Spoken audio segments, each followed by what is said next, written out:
Hi friends, welcome back. Friends, ఇక్కడ వచ్చేసి మీకు థంబ్నెయిల్లో చూపించిన విధంగా టీచర్ పోస్టులు ఏదైతే డిఎస్సికి సంబంధించి ఎన్ని పోస్టులు ఉంటాయని చెప్పేసి ఇక్కడైతే మీకు వీడియో అందిస్తున్నాను. దానిపైన ఒక క్లారిటీ, ఒక అంచనా వేస్తూ మీకు అయితే వీడియో అందిస్తున్నానండి. ముందుగా చూసినట్లయితే మనకు డిఎస్సి 2025కి సంబంధించి డిఎస్సి 2025కి సంబంధించి 6000 పోస్టులతోని నోటిఫికేషన్ ఇస్తామని చెప్పేసి ప్రభుత్వం మనకు ప్రకటించింది. ఆ విషయం మనందరికీ కూడా తెలిసినటువంటి విషయమే. అయితే అది మనకు ఫిబ్రవరిలో రావాల్సినటువంటి నోటిఫికేషన్ అనమాట. అయితే దానికి సంబంధించి ఈ 6000 పోస్టులకు సంబంధించి డిఎస్సి నోటిఫికేషన్ వస్తుందా, లేదంటే ఇంకా వీటికి సంబంధించి సంఖ్య ఏమైనా పెరుగుతుందా అన్నది ఒకసారి మనము ఇక్కడ ఈ వీడియో ద్వారా తెలుసుకోవచ్చు. ముఖ్యంగా చూసినట్లయితే ఇక్కడ ఒకటి మనకు పేపర్లో ఒక ప్రకటన రావడం జరిగింది, న్యూస్ అయితే రావడం జరిగింది. టీచర్ ఖాళీలు 13,000కు పైననే అని చెప్పేసి. ఇది ఎంతవరకు మరి వాస్తవం, దీనికి సంబంధించి ఇక్కడ మనం ఒకసారి చూడాల్సినటువంటి అవసరం ఉంటుందన్నమాట. ఈ డిఎస్సి అనేది ఇప్పటికే ప్రభుత్వం ఎప్పుడైతే మనకు ఫిబ్రవరిలో నోటిఫికేషన్ ఇస్తానని చెప్పింది, 6000 పోస్టులతోని మనకైతే ఈ నోటిఫికేషన్ వస్తుందని చెప్పేసి ప్రకటించడం జరిగింది. అయితే ఎప్పుడైతే మరి ఈ ఫిబ్రవరిలో 6000 పోస్టులకు నోటిఫికేషన్ వస్తుందని చెప్పేసి అన్నటువంటి తరుణంలో అంతకుముందే మనకు ఖాళీలు అనేవి దాదాపుగా 10 నుండి 11,000గా ఉన్నట్లు ప్రభుత్వమే ఒక సందర్భంలో ప్రకటించినటువంటి విషయం తెలిసింది. అంటే 10-11,000 పోస్టులను 6,000కు తగ్గిస్తూ, అంటే కొన్ని పోస్టులను సర్దుబాటు చేయవచ్చు లేదా రేషనలైజేషన్ చేయవచ్చు, అట్లా చేస్తూ 6,000 పోస్టులకు సంబంధించి నోటిఫికేషన్ అయితే క్లియర్గా ఇస్తామని చెప్పేసి చెప్పడం జరిగిందనమాట. అయితే ఇప్పుడున్నటువంటి పరిస్థితి చూసినట్లయితే ఈ మధ్యలో మనకు అంటే దాదాపుగా ఈ ఆగస్టు మంత్లో టీచర్ సంబంధించినటువంటి HGT school assistant, LFL HM అంటారు, అంటే ప్రైమరీ స్కూల్ హెచ్ఎం కావచ్చు, తర్వాత ఈ జిహెచ్ఎం అంటే గెజిటెడ్ హెడ్ మాస్టర్ సంబంధించినటువంటి ప్రమోషన్స్ అనేవి ఇవ్వడం జరిగిందన్నమాట. ఈ ప్రమోషన్ ఎప్పుడైతే ఇచ్చారో అప్పుడు మరిన్ని ఖాళీలు ఏర్పడ్డాయన్నటువంటి విషయం మనం తెలుసుకోవాల్సినటువంటి అవసరం ఉన్నది. ముఖ్యంగా చూసినట్లయితే ఎన్ని ప్రమోషన్లు ఇచ్చారు, ఎన్ని ఖాళీలు ఏర్పడ్డాయి. ప్రభుత్వం చెప్పినటువంటి వివరాల ప్రకారమే చూసినట్లయితే మనకు ఎన్ని ప్రమోషన్లు ఇచ్చారో ఒకసారి చూద్దాం, ఎన్ని ఖాళీలు ఏర్పడ్డాయి చూద్దాం. మల్టీజోన్ 1 and 2లో చూసినట్లయితే మనకు గెజిటెడ్ హెడ్ మాస్టర్ పోస్టులకు సంబంధించి 880 పోస్టులకు సంబంధించి ప్రమోషన్స్ ఇవ్వడం జరిగిందనమాట. జిహెచ్ఎంకు సంబంధించి 880 పోస్టులకు ప్రమోషన్స్ అనేవి ఇవ్వడం జరిగింది. ఈ జిహెచ్ఎం అనేది డైరెక్ట్ ఓన్లీ ప్రమోషన్ మాత్రమే, డైరెక్ట్ రిక్రూట్మెంట్ ఉండదు. కాబట్టి వీళ్ళను at the same time school assistant నుండి ఈ యొక్క జిహెచ్ఎం పోస్ట్ ప్రమోషన్ అనేది ఇస్తున్నారు. కాబట్టి ఈ స్కూల్ అసిస్టెంట్లో 880 పోస్టులకు సంబంధించి దాదాపుగా మనకు అన్ని పోస్టులకు సంబంధించి ఖాళీలు అనేవి ఏర్పడతాయి అనమాట. 100% ఖాళీలు అనేవి ఏర్పడడం జరుగుతుంది అనమాట. అదేవిధంగా మనకు ఎల్ఎఫ్ఎల్ హెచ్ఎం అంటాం మనం. ఎల్ఎఫ్ఎల్ హెచ్ఎం మీన్స్ మనకు ఈ ప్రైమరీ స్కూల్ లెవెల్లో ఉన్నటువంటి హెచ్ఎం అనమాట. దీనికి సంబంధించి మనకు 811 పోస్టులకు సంబంధించి ప్రమోషన్ ఇచ్చారండి. ఇది కూడా మనకు డైరెక్ట్ రిక్రూట్మెంట్ లేదు, కేవలం ప్రమోషన్ ద్వారా మాత్రమే. ఇందులో మనకు 811 పోస్టులు ఏవైతే ఉన్నాయో వీటికి సంబంధించి దాదాపు అన్ని పోస్టులు కూడా మనకు 100% హెచ్జిటి నుండి ప్రమోషన్ అనేది ఇవ్వడం జరిగింది. కాబట్టి ఈ 800 ఆ 880 దాదాపు 1600 పోస్టులు అనేవి ఖాళీలుగా ఏర్పడ్డట్లుగా మనకైతే కనిపిస్తుంది అనమాట.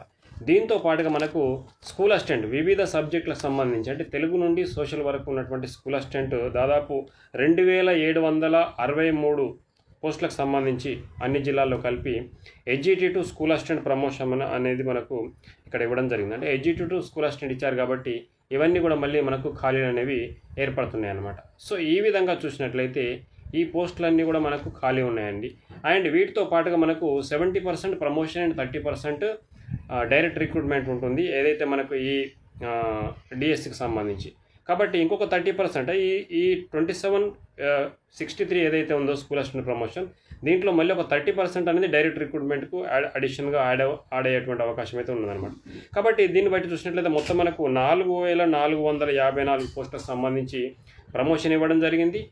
ఓకే, మొత్తమే చూసినట్లయితే 4454 పోస్టులకు ప్రమోషన్ ఇచ్చారు. అండ్ ఇంకొక మనకు ఈ 30% ఏదైతే చూసుకుంటే దాదాపుగా ఈ ఒక 800 పోస్టులు డైరెక్ట్ రిక్రూట్మెంట్ ద్వారా భర్తీ చేయాల్సి ఉంటుంది. దాదాపుగా 5,000 పైగా పోస్టులు మనకి ఇప్పుడు ప్రజెంట్ ప్రమోషన్ ఇచ్చినప్పుడు మనకి ఇచ్చినటువంటి సంఖ్య ఆధారంగానే ఒక 5,000 పోస్టులు ఖాళీ ఉన్నాయని చెప్పేసి మనకైతే తెలుస్తుందన్నమాట. దీంతో పాటుగా ప్రభుత్వం ప్రకటించినటువంటి ఖాళీలు వచ్చేసి మనకు 6,000 పోస్టులు అండి. సో 6,000 పోస్టులు డిఎస్సి వేస్తానన్నది. అండ్ ప్రమోషన్ ద్వారా ఏర్పడినటువంటి ఖాళీలు 5,000 అండి. సో దీంతో పాటుగా మనకు ఈ మధ్య కాలంలో అంటే ఏదైతే మనకు వాళ్ళు ఈ లెక్క చెప్పింది 6,000 పోస్టుల డిఎస్సి సంబంధించి అది గత నవంబర్లో తీసుకున్నటువంటి డాటా అనమాట. సో అప్పటి నుండి ఇప్పటి వరకు రిటైర్మెంట్ల ద్వారా దాదాపుగా, ఎందుకంటే 2025 అండ్ 26, 27లో చాలా రిటైర్మెంట్స్ ఉన్నాయండి. సో దాదాపుగా 30% రిటైర్మెంట్స్ ఇక్కడనే ఉన్నాయి మనకు. కాబట్టి దీని ద్వారా కనీసం ఒక 1000 పోస్టులు పెరిగేటువంటి అవకాశం కూడా రిటైర్మెంట్ రాష్ట్ర వ్యాప్తంగా ఉండేటువంటి అవకాశం కూడా ఉందన్నమాట. సో ఈ లెక్కలు చూసినప్పటికీ కూడా మనకు దాదాపుగా 12 నుండి 13,000 పోస్టులు ఖచ్చితంగా మనకు ప్రభుత్వం ఇచ్చినటువంటి లెక్కల ఆధారంగానే మనకు తెలుస్తుంది ఈ ఖాళీలు ఉన్నట్టు. అంటే 12 నుండి 13,000 పోస్టులకు సంబంధించి మనకు ఖాళీలు అయితే ఉన్నాయండి.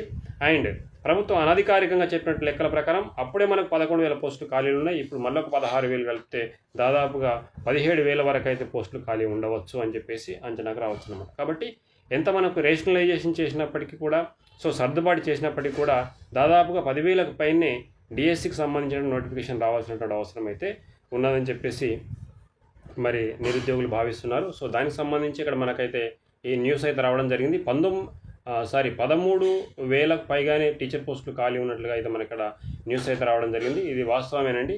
దాదాపుగా మనకు ఇప్పటి వరకు అయితే దాదాపుగా ఈ 1,20,000 మంది టీచర్లకు గాను 1,07,000 మంది ప్రస్తుతం కొనసాగుతున్నారు అని చెప్పేసి ఇక్కడైతే ఒక డాటా అయితే వీళ్ళు ఇవ్వడం జరిగిందనమాట.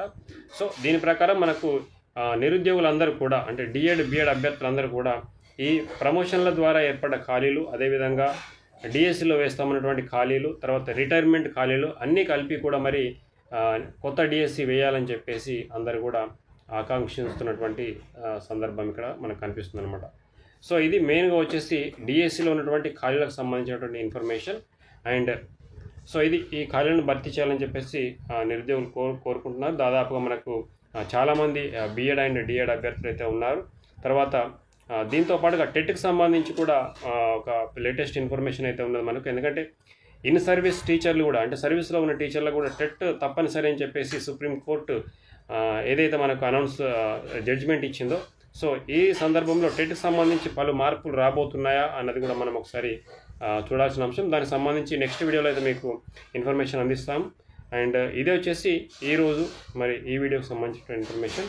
నెక్స్ట్ మరొక వీడియోలో మరిన్ని అంశాలతో మేము ముందుకు వస్తాను. Until then thank you for watching.